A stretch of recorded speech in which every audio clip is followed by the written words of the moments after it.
ये कलयुग है, मशीनरी युग है। इसमें हम कल्पना भी नहीं कर सकते काल हमारे को किस किस तरह से ठगेगा। ये मशीनरियां, ये आधुनिक उपकरण, ये विज्ञान परमात्मा ने तो हमें इसलिए दी है कि हम इनका सदुपयोग करें, हम परमात्मा प्राप्ति के मार्ग में हम इनका सहयोग लें। समय पे हम सत्संग में चले जाएं, समय पे आ जाएं, घर बैठे हमारे को सत्संग सुनने को मिल जाए, शंकाओं का समाधान हो जाए, जानकारी मिल जाए, हम दृढ़ हों जल्दी से जल्दी। और काल ने इन सारी बकवादों को इसलिए जो है वो शुरू करवाया है ताकि वो इनके माध्यम से हमारा शोषण कर सके, हमारी मन की वृत्ति को बिगाड़ सके, हमें गुरु पद और मर्यादाओं से नीचे गिरा सके। इसलिए देखो, ये कॉमन सेंस की बातें हैं ये। आज हम सब यहां पे क्यों फंसे इस काल के लोक में? क्या गलती थी? सबसे बड़ी गलती उस काल ने करी, हमने तो उसके ऊपर आस्था कर ली। लेकिन वो क्यों नीचे गिराया गया? सिर्फ एक गलती के कारण। क्या गलती थी? अपनी बहन को कुदृष्टि से देखना। बस काल की केवल इतनी गलती थी और गलती नहीं थी। भले उसने वहां पे तप किया, 70 युग, फिर 64 युग, उसने राज्य प्राप्ति कर ली, परमात्मा ने उसको 21 ब्रह्मांड दे दिए, लेकिन सतलोक से बाहर नहीं निकाला था ना। अगर वो अपनी बहन के ऊपर कुदृष्टि ना डालता तो वो उसी सतलोक में रहता, सारे सुख भोगता, और हम जितनी आत्माएं थी हम भी उसी के साथ में रहती वहीं पे। हमारा भी जन्म मरण नहीं होता, गधे कुत्ते सुअर नहीं बनते।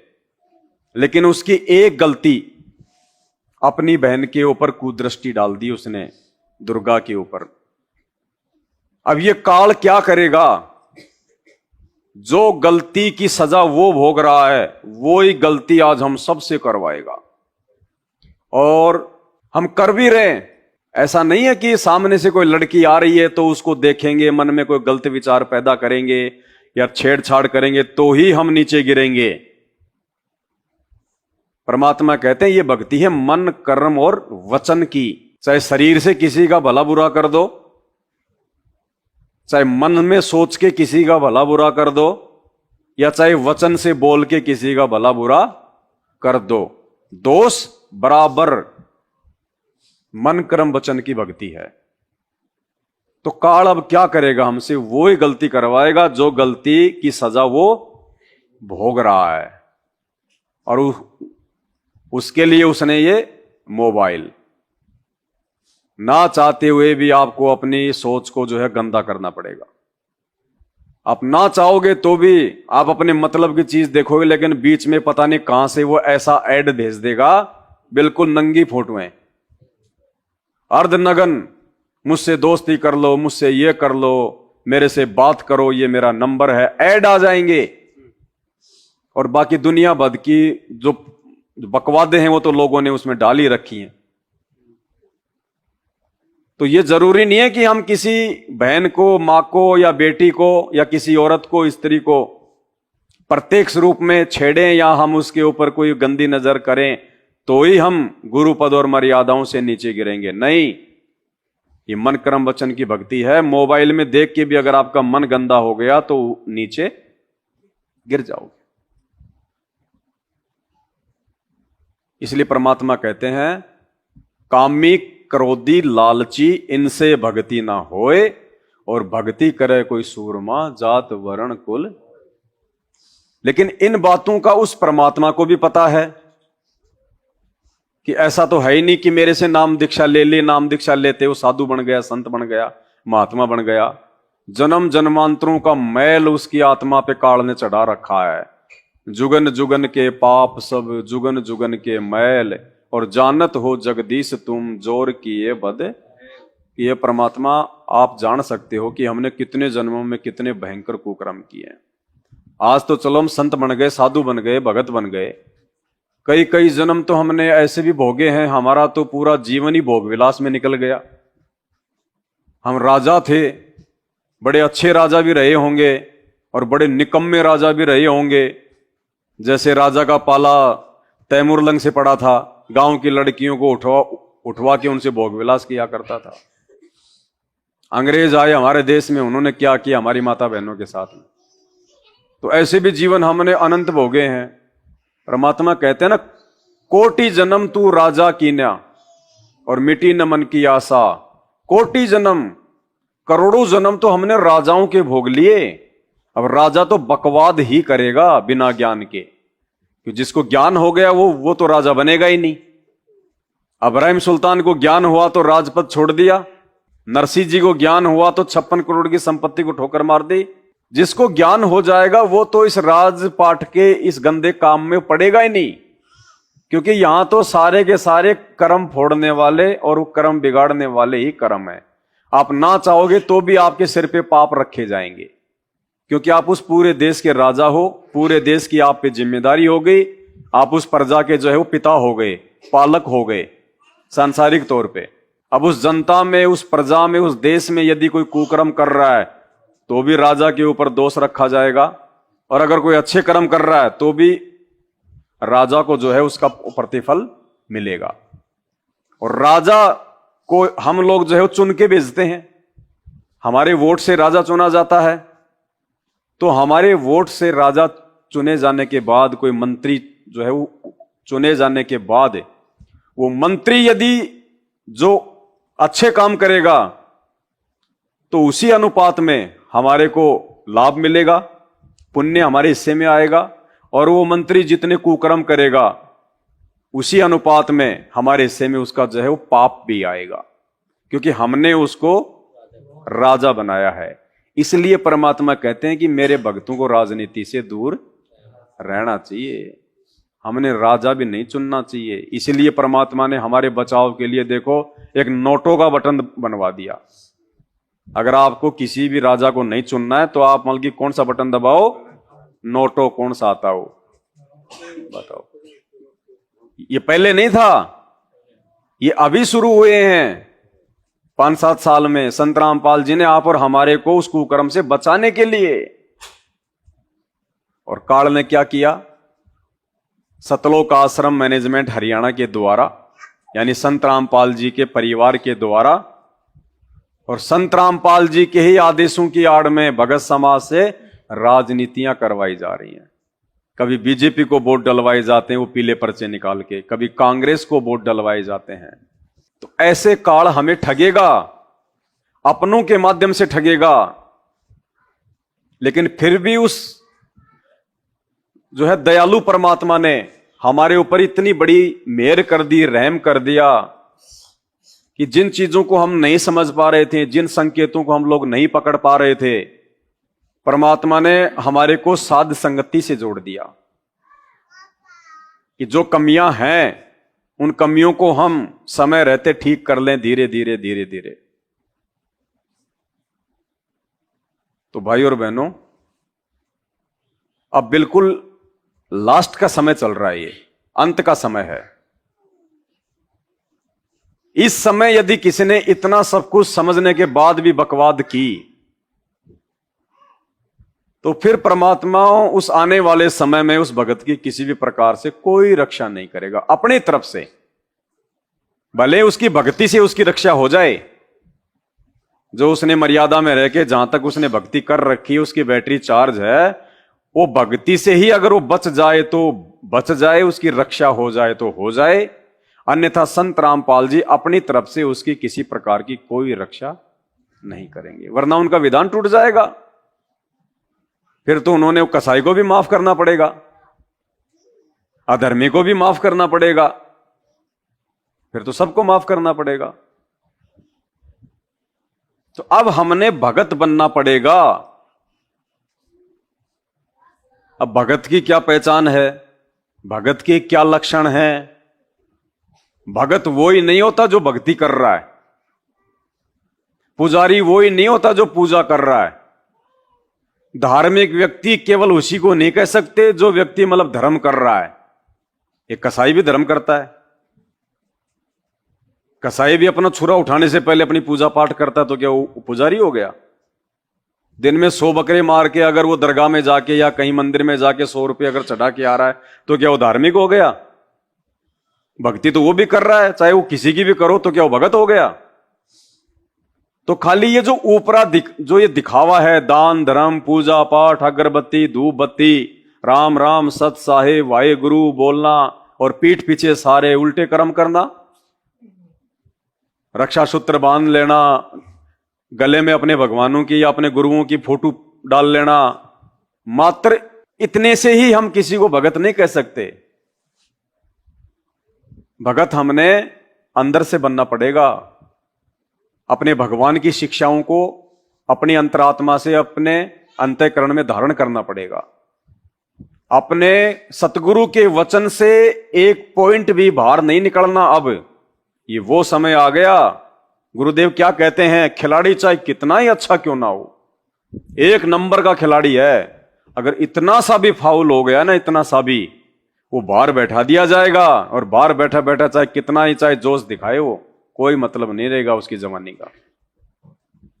तो भक्ति मार्ग भी खेल का मैदान है और हमारे कोच, हमारे रेफरी हैं सतगुरु रामपाल जी भगवान, और आप और हमें खिलाड़ी।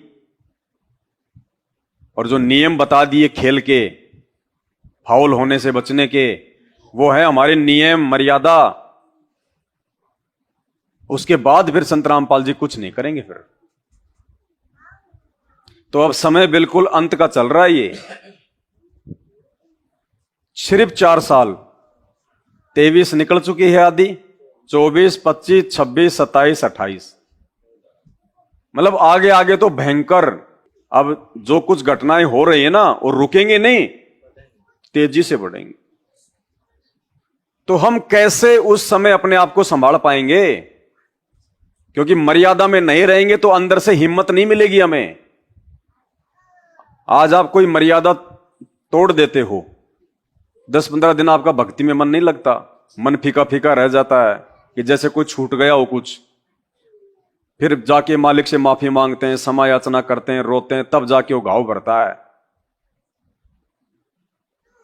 जैसे मटके में छोटा सा छेद हो जाए, छोटा सा छेद, और मटके को आप पूरा जो है वो पानी से भर दो और वो टपक टपक टपक टपक, हमें यह भी पता है कि ये 2 दिन में जाके खाली होगा, लेकिन फिर भी हमारे को टेंशन रहेगी कि मटका फूटा हुआ है, खाली होगा खाली होगा खाली होगा।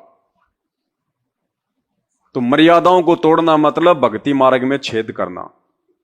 हम शांति से रह नहीं सकते, चैन से रह नहीं सकते, हमेशा हमारे दिमाग में वो टेंशन घुसी रहेगी। और भले वो टपक टपक हो रहा है, लेकिन वो पानी तो निकलता ही रहेगा, वो रुकेगा नहीं, वो प्रेशर नहीं बनेगा। तो अब हमने अपने भक्ति मार्ग में पेंचर करने से बचना है, और बचने का उपाय परमात्मा ने बता दिया। देखो, भगत तो आपस में एक दूसरे को समझा सकते हैं, भगत एक दूसरे का मार्गदर्शन कर सकते हैं, भगत एक दूसरे को सच्ची राह दिखा सकते हैं, लेकिन फायदा, बेनिफिट, लाभ, ये हमें सतगुरु की विधिवत भक्ति और मर्यादा से ही मिलेगा। मेरे वीडियो से आपको कोई लाभ नहीं मिलेगा, मेरे वीडियो से आपको केवल समाधान मिलेगा, आपको जानकारी मिलेगी। बाकी लाभ, मोक्ष, ये सारी चीजें सतगुरु रामपाल जी भगवान की भक्ति से और मर्यादाओं से ही मिलेगी। तो ये बिल्कुल अंत का समय चल रहा है। ये 4-5 साल भयंकर विकट परिस्थितियां होंगी। आप और हम में से किसी ने उनकी कल्पना भी नहीं की होगी। अभी हम लोगों को लग रहा होगा कि क्या पता होगा या नहीं होगा, परमात्मा धरती पे क्या पता टाल भी दे। सोचिए, जब परमात्मा खुद अपनी जेल नहीं टाल सके, उनके भी खुद कुछ नियम हैं, कुछ मर्यादा हैं। किसकी औकात थी कि संत रामपाल जी को कोई जेल में बैठा दे? जो जेल उन्होंने खुद बनाई है, 21 ब्रह्मांड रूपी जेल उन्होंने खुद बनाई है। ये जो 21 ब्रह्मांड है, एक जेल है। सतलोक में जो आत्मा गलती करती है, उस आत्मा को यहां पे सजा के लिए भेजा जाता है। ये काल यहां का जेलर है और हम सब कैदी हैं। ये जेल है, लेकिन ये एक ओपन जेल है, इसलिए हमें महसूस नहीं होता। महसूस कब होगा? जब ये शरीर छूट जाएगा। फिर जब गधे बनेंगे, कुत्ते बनेंगे, सूअर बनेंगे, दुर्गतियां होंगी, एक्सीडेंट में टांग कट जाएगी, शरीर में जो है वो कीड़े पड़ जाएंगे, फिर कोई नहीं संभालेगा, कोई ट्रीटमेंट नहीं, कुछ नहीं। फिर ये आत्मा को महसूस होगा, शरीर को तो फिर भी नहीं होता। शरीर को दर्द तो होता ही नहीं है, ये तो आडमास का है, पांच तत्व का है। अब मैं बोल रहा हूं और यदि मेरे को हल्का सा यदि कोई मेरे को मतलब चुबो दे कोई वस्तु, तो दर्द तो हो रहा है, लेकिन वो शरीर को फिर भी नहीं हो रहा। शरीर के माध्यम से आत्मा महसूस कर रही है। वरना जब इंसान शरीर को छोड़ देता है, जब इसके प्राण निकल जाते हैं, आत्मा निकल जाती है, तो इसी शरीर को कोई तो आग के हवाले कर देता है, कोई इसको जो है मतलब कि हॉस्पिटल में उसमें लाइट में जलाता है, कोई इसको जमीन में गाड़ देता है। ये शरीर कुछ बोलता है कि भैया मुझे दर्द हो रहा है, तो वो सुख दुख आत्मा महसूस करती है, शरीर नहीं करता है। शरीर तो आत्मा से बंधा हुआ है। जब तक ये शरीर आत्मा के बंधन में है, या यूं कह लीजिए जब तक ये आत्मा इस शरीर के बंधन में है, तब तक ही इसको महसूस है, बाकी नहीं है। तो बाद में जब हम दूसरी योनियों में हम चले जाएंगे ना, फिर हमें पता चलेगा। आज तो कोई अगर हमारे नाम के अगर जी भी नहीं लगावे, सीधा बोल दे रमतार, तो ऐसी बेइज्जती सी महसूस होती है कि जी क्यों नहीं लगाया। और उस समय हट कुत्ते, चल कुत्ते, नाम ही कुत्ता रख दिया जाएगा उस शरीर का, गाली से। शरीर का नाम ही जो है गाली से शुरू होगा। कुत्ता, सूअर, गधा, ये गालियां ही तो हैं। किसी को बोल के दिखा दो, ये जानवरों के नाम मत समझना। अगर जानवरों के नाम है तो आप किसी आदमी को बोल के दिखा दो, ना कहो कुत्ता इधर आ, फिर देख है, और उसी आदमी को इधर आ रहे मेरे शेर इधर आ, फिर कुछ नहीं कहेगा है। तो देख लो काल ने कैसा फंसा रखा है। शेर बोलो तो भी वो जानवर ही है, और उसको अगर गधा बोलोगे तो भी जानवर ही है, लेकिन शेर बोल दोगे तो खुश हो जाएगा, और गधा गधा इधर आ, फिर देखो तुम्हें गधा बना देगा। तो भाई और बहनों, कहने का मतलब यह है, आप और हम इतनी दूर दूर से आ रहे हैं, और परमात्मा जो ये चर्चाएं करवा रहे हैं, ये चर्चा मालिक इसीलिए करवा रहे हैं क्योंकि परमात्मा हम पे बेहद प्रसन्न है, खुश है, सब पे नहीं है। ये संत रामपाल जी भगवान अपने सभी भक्तों पे खुश नहीं है। जो इनकी मर्यादा लांघ चुके हैं, तोड़ चुके हैं, जिनको संत रामपाल जी अपने दिल से नीचे उतार चुके हैं, वो भीड़ तो सतलोक आश्रम मैनेजमेंट हरियाणा के पीछे है। और जो परमात्मा के हंस थे, जो परमात्मा के अंश थे, जो भक्ति के अधिकारी हैं, जो पिछले जन्म जन्मांतरों से, युग युगांतरों से परमात्मा की भक्ति की खीर खाते हुए आ रहे हैं, और जिनका आज चांस है सतलोक में जाने का, ये मात्र उन्हीं को परमात्मा ने सात संगतियों में जोड़ा है और ज्यादा निखारने के लिए। ये विशेष रजा, विशेष मेहर है। इस मेहर को हमने बना के रखना है। आज से पहले जो भी गलतियां हमसे हुई, अभी भी एक मौका है, भले आपने कितनी बड़ी गलती क्यों ना कर दी हो, चाहे आपने सात संगति से जुड़ने के बाद में ही कोई गलती क्यों ना कर दी हो, उसमें मैं भी आ गया, उसमें आप भी आ गए, आज भी एक मौका है हमारे पास में। ये बहुत दयालु है परमात्मा। अभी तक इन्होंने हमको अपने हृदय से नहीं उतारा। परमात्मा कहते हैं, कृत्यग्नि भूले नरलोई और जा घट निश्चय नाम ना हुई। अभी हम सात संगत वाले कृतज्ञ नहीं हुए। वो हो चुके हैं जो उनके परिवार के पीछे चल रहे हैं। वो कृतज्ञ हो चुके हैं जो सतलोक आश्रम मैनेजमेंट हरियाणा के पीछे, चाहे उनसे आश्रम बनवा लो, चाहे उनसे खेल का स्टेडियम बनवा लो, चाहे उनसे बीजेपी को वोट डलवा लो, चाहे कांग्रेस को डलवा लो, चाहे रक्तदान करवा लो, चाहे दे दान करवा लो, चाहे ज्योति का पैसा ले लो, चाहे पाठ का पैसा ले लो, चाहे अपनी बहन की शादी करवा लो, चाहे अपनी मां को जो है घर से निकलवा दो। बस उनको एक आदेश की आवश्यकता है, गुरु जी का आदेश पीले पर्चे पे, बस। उसके बाद तो वो खुद की औरत का भी मर्डर कर देंगे, इतने अंधे हैं। आज मेरा मर्डर करने के लिए पूरी प्लानिंग हो चुकी थी कि जो पवन दास को मार देगा वो सबसे ज्यादा जो है पुण्य का भागी होगा। जब ये फरमान जारी हो चुका था तो अपने को क्या सोचेंगे, क्या समझेंगे? वो तो 24 घंटे उनके पास में रहते हैं, उनको तो मोक्ष चाहिए। तो अंधा बन के नहीं चलना इस भक्ति मार्ग पे। अंधा बन के चले तो काल ने देखो कैसे उनको गधा बना के छोड़ दिया, दिल से उतार दिया उनको परमात्मा ने। इतना समझाने के बाद सन 1994 से 2014 तक संत रामपाल जी ने कोई कमी नहीं छोड़ी समझाने में। हर प्रकार से आश्रम में बुला बुला के महीने में 3-3 दिन 6-6 दिन। कौन बुलाता है? 1 रुपया किसी से लेते नहीं थे। मांगे सो ही बढ़वा कहिए, दर दर फिर अज्ञानी, और जोगी जोग संपूर्ण जिसका मांग ना पीवे। संत रामपाल जी ने इतिहास उठा के देख लो 28 वर्षों का। किसी भी सत्संग में उनके मुख कमल से यह बता दो कि बच्चों तुम ज्योति करवाओ, तुम पाठ करवाओ, या तुम इतना दान करो, वो आश्रम बन रहा है, ये आश्रम बन रहा है, हमें भंडारे के लिए पैसा चाहिए, उसके लिए पैसा चाहिए। कभी भी अपने मुख कमल से अगर उन्होंने अपने भगत से 1 रुपया भी मांगा हो तो ये तो समर्थ है। दाता एक राम, भिखारी सारी दुनिया। ये तो सारी दुनिया को भीख देने वाला है, ये थोड़ी किसी के आगे हाथ फैलाता है। लेकिन आज उनके नाम से हाथ फैलाए जा रहे हैं, झोलियां फैलाई जा रही हैं, डरा के धमका के उनके आदेशों की आड़ में जनता से पैसा लूटा जा रहा है, सिर्फ धार्मिक धंधे के लिए, पत्थरों में पैसा बर्बाद करवाने के लिए, आश्रम बनवाने के लिए। अरे क्या चाटना है क्या हमें आश्रम? आश्रम का मतलब क्या होता है? आश्रम का मतलब होता है जहां बैठ के शांति से परमात्मा की चर्चा कर सकें, सत्संग सुन सकें। यही तो होता है आश्रम का मतलब। और आश्रम में कोई फिल्में थोड़ी चलती हैं, राजनीति की बातें थोड़ी होती हैं।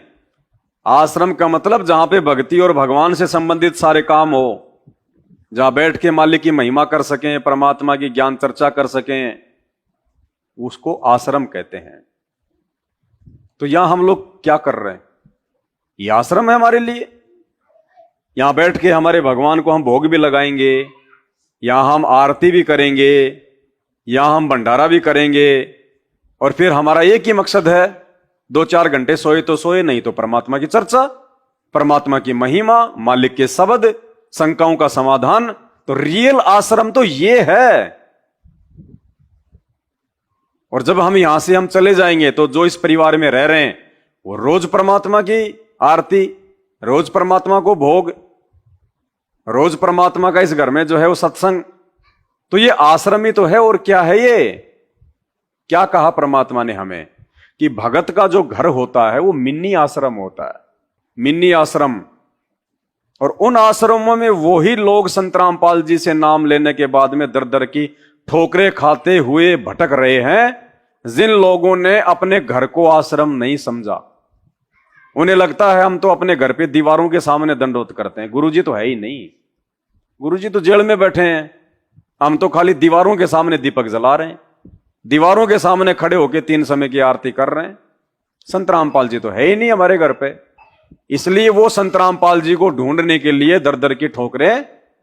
इसलिए परमात्मा ऐसे अज्ञानियों के लिए कहते हैं कि मोकू कहां ढूंढे रे बंदे, मैं तो तेरे, और ना मंदिर में, ना मस्जिद में, ना काशी, और खोजी होय तुरंत मिल जाऊं एक पल ही की, और घट ही में गंगा, घट ही में जमुना, घट ही में है।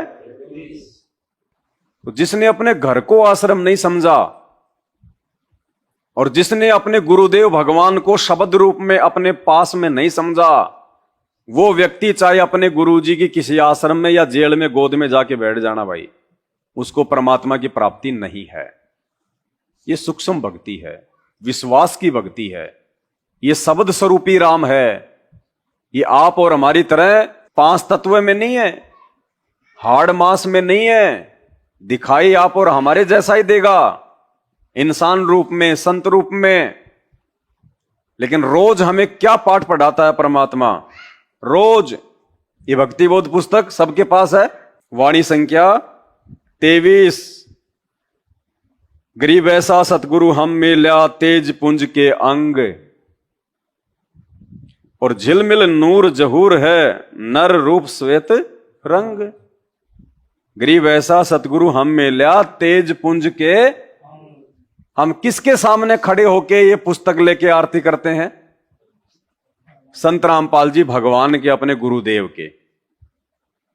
और इनके सामने हम इनकी महिमा में इनको हम क्या कह रहे हैं? गरीब ऐसा सतगुरु हम मिल्या। हमें कौन गुरु मिला? हमारे गुरु कौन है आज? संत रामपाल जी। तो हम तो अपने गुरु की महिमा कर रहे हैं ना। गरीब ऐसा सतगुरु हम मिल्या, तेज पुंज के अंग,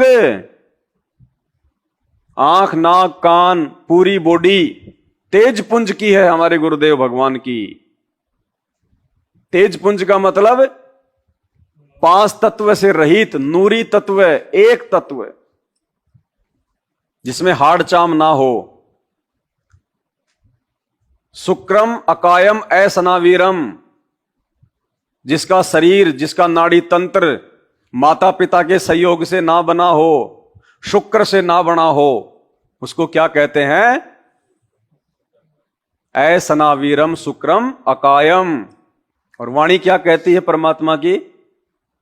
ना सतगुरु जननी जने, और जाके माना बाप, पिंड ब्रह्मंड से रहित है ना वहां तीनों।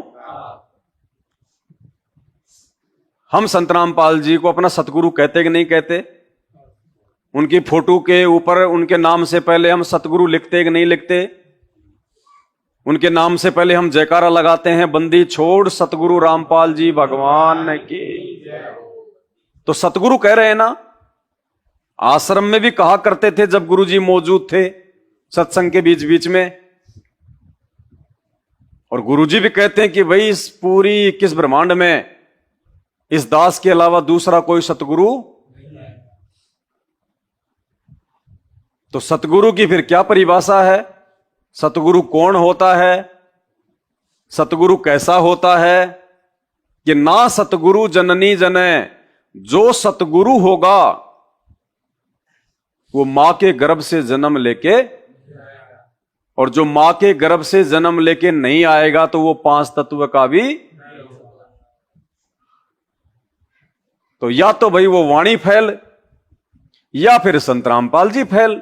दो में से एक चीज तो फैल है भाई। अगर वाणी को यदि हम सत्य माने कि ना सतगुरु जननी जने और जाके माना बाप, तो वाणी अगर सत्य है, अमर वाणी है, तो सतगुरु की तो यही पहचान होगी।